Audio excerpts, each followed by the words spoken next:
Ну, помню, было дело. Но еще была блестящая история, конечно. 93-й это уже год, был первый мой Линарис, это партия Карпов-Каспаров. А там что было? Это было блестяще, потому что, значит, Карпов белыми, где-то в середине турнира, Каспаров там на полочках впереди, но они, очевидно, так борются за первое место. Мы где-то с Анандом там чуть отстаем, Широв тоже. Мы тогда совсем молодые были, вот мой первый Линарис. Да, и в общем они играют. Я помню, что какой-то Земиш разыграл Карпов. И что-то очень неудачно Каспаров его переиграл полностью, какую-то новинку. Ну, в общем, проиграно, в хлам стоит. Карпов жутко, совершенно проигранная позиция. И у него там флаг висит, просто висит флаг. Значит, и в какой-то момент там какая-то комбинацию проводит Каспаров, выигрывающую. И в какой-то момент у него пешка на c2, у белых конь на d1. И он, значит, берет cd. Ну, ферзя ставить, да. И как бы, а ферзь у него на доске, нету запасного. И он арбитру показывает, типа, это как раз я видел, потому что я встал в этот момент и как раз смотрел ход мой соперник думал. Он показывает арбитру, типа, а арбитр говорит, что, не понимаю. Говорит, а ферзя нет, он говорит, принеси, ферзя принеси. Значит, арбитр, типа, не понимая. То есть, или куда-то ушел, он говорит, а что, я буду сейчас ждать время, да. То есть, Каспаров в итоге, я помню, что он берет так cd, значит, и говорит queen.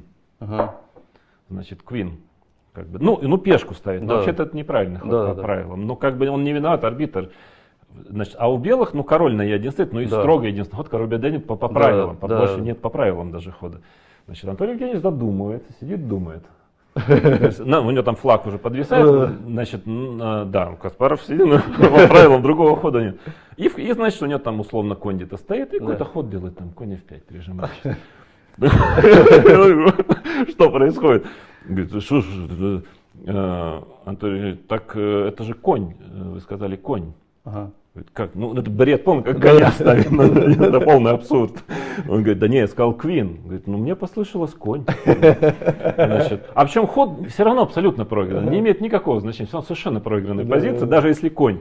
Но, в общем, какой-то шухер, размахивание руками, я помню, в какой-то момент, значит, в итоге арбитр подошел с этим ферзем, уже поздно, в общем, разборки какие-то, в итоге, значит, все-таки, обратно ход, Карпову добавили 3 минуты, все-таки засчитали cd ферзь, но не никогда даже конь совершенно проиграл. Да, через 3 хода он сдался. Но как бы приятно. Да, но удовольствие получил, да, от партии. Я помню эту историю, это, конечно, надо сообразить тогда, что там конь, это же даже в голову не придет. Просто побьешь на d1 быстро и все, да? Ну ладно, это так. Вот этим отличаются великие чемпионы, друзья, великие чемпионы прошлого. Смекалкой. Смекалкой в тяжелейшей позиции.